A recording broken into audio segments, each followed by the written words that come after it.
ఒక నాయకుడు ఇంకొక నాయకుడిని తిడతాడు. అధికారంలో ఉన్న నాయకుడు ప్రతిపక్షంలో ఉన్నటువంటి నాయకుడి మీద కేసులు పెట్టిస్తాడు. వాళ్ళ అనుచరుల మీద కేసులు పెట్టిస్తాడు. ఇప్పుడు రేపు వాళ్ళు పవర్లోకి వస్తే ఆ నాయకుడు ఈ నాయకుడి మీద కేసు పెడతాడు, వీళ్ళ అనుచరుల మీద కేసులు పెట్టిస్తాడు.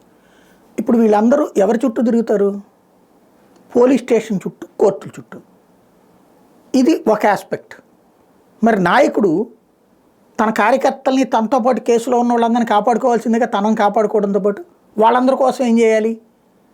వాళ్ళ లాయర్లకి డబ్బులు పెట్టుకోవాలి, వాళ్ళతో పాటుగా వాళ్ళకి భవిష్యత్తులో ఖర్చులు భరించాలి. దీనికి తోడు వాళ్ళు ఇప్పుడు ఎంత కొంత ఆశిస్తుంటారుగా, వాళ్ళని పోషిస్తూనే ఉండాలి. ఇలా పోషిస్తూ ఉండాలంటే యాడ్ నుంచి ఆకాశం నుంచి ఆయన నోట్ల కట్టలు వచ్చి పడతాయా? లేదా వీళ్ళకి వచ్చే జీతం సరిపోతుందా? లేదు. కాబట్టి ఏం చేయాలి? తప్పుడు పనులు చేయాలి. అది ఇసక, మద్యమ, లేకపోతే బెదిరింప, లేకపోతే కాంట్రాక్ట్లా, ఇంకోటి పేకాట ఆడించడమా, లేకపోతే వ్యభిచారాన్ని ప్రోత్సహించడమా, గంజా అమ్మించడం, ఇట్లా. ఎందుకంటే అవి అయితేనే బల్క్ అమౌంట్ వస్తాయి. అలాంటి వాటిని ప్రోత్సహించినప్పుడు వాటికి అలవాటు పడ్డాడు రేపొద్దున ఏం చేస్తాడు? వీళ్ళ మాట వింటాడా? వాళ్ళు చేసే ఏదో పనులు వాళ్ళు అరెస్ట్ అయితే వీళ్ళు విడిపించాలి.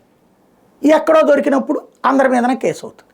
ఇప్పుడు ఓవరాల్గా ప్రశాంతంగా సాగే జీవితాలలో ప్రతీకార రాజకీయం, పేపర్లు, కొంతమంది పనికిమాలిన వెధవలు, వాళ్ళకి ఏదో ఒక హింస కావాలి, ఏదో ఒక దుర్మార్గం కావాలి, అరాచకం కావాలి. అలాంటి ఒక సైకో మెంటాలిటీలతో ఉన్నటువంటి వాళ్ళు ఏది కోరుకుంటే దాని ప్రకారం దొంగ కేసులు, తప్పుడు కేసులు, తప్పుడు వ్యవహారాలు చేస్తే చివరికి రాజకీయ నాయకులు అనేవాళ్ళు చివరికి రౌడీల్లాగా, అరాచక శక్తుల్లాగా 24 గంటలు కోర్టుల చుట్టూ, పోలీస్ స్టేషన్ల చుట్టూ తిరగాలి.